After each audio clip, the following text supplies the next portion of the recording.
मृत्यु के बाद क्या होता है?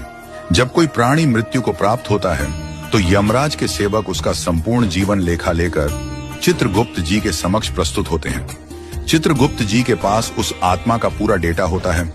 किसने क्या किया, किससे क्या कहा, कितनों को आशीर्वाद दिए, कितनों को शाप दिए, कहां पुण्य कमाया, कहां पाप किया, हर बारीक विवरण वहां दर्ज होता है। फिर उस व्यक्ति के कर्मों का मूल्यांकन होता है, कितना पुण्य किया है और कितना पाप।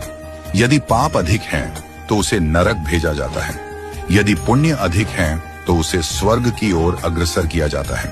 नरक जाने से पहले उसे एक विशेष शरीर दिया जाता है जिसे कहते हैं यातना शरीर। यह शरीर सामान्य मनुष्यों की तरह ही दिखता है, परंतु इसमें एक मूलभूत अंतर होता है।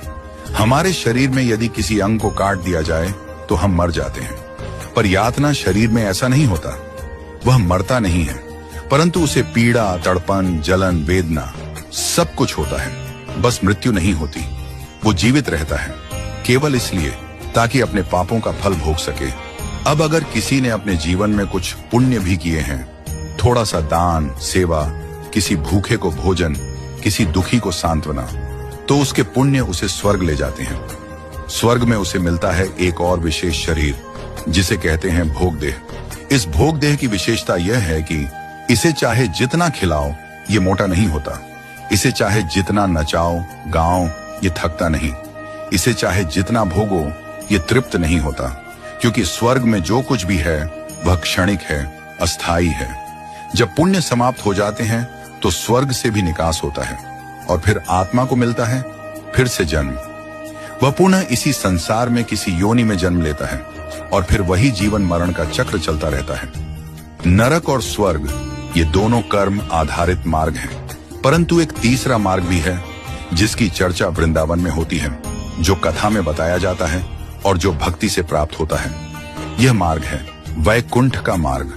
जो आत्मा न भोग की इच्छा रखती है न विलास की, जो आत्मा ईश्वर की शरण में उनकी भक्ति में प्रेम में डूब जाती है, वो आत्मा न तो नरक जाती है न स्वर्ग, वो सीधा वैकुंठ जाती है।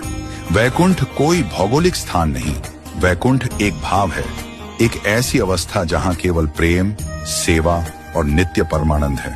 वहां जाने के बाद आत्मा को फिर से जन्म नहीं लेना पड़ता, क्योंकि वहां जीवन नित्य है, वहां समाप्ति नहीं, केवल शाश्वतता है। सार ये है, नरक मिलता है पाप से ताकि दंड मिले, स्वर्ग मिलता है पुण्य से ताकि भोग मिले, वैकुंठ मिलता है प्रेम और भक्ति से ताकि भगवान मिले। यदि आप वृंदावन आते हैं, यदि आप संतों की वाणी सुनते हैं, यदि आप श्री हरि की कथा, लीला, नाम में रम जाते हैं, तो आप केवल पुण्य नहीं कमा रहे, आप वैकुंठ का टिकट ले रहे हैं।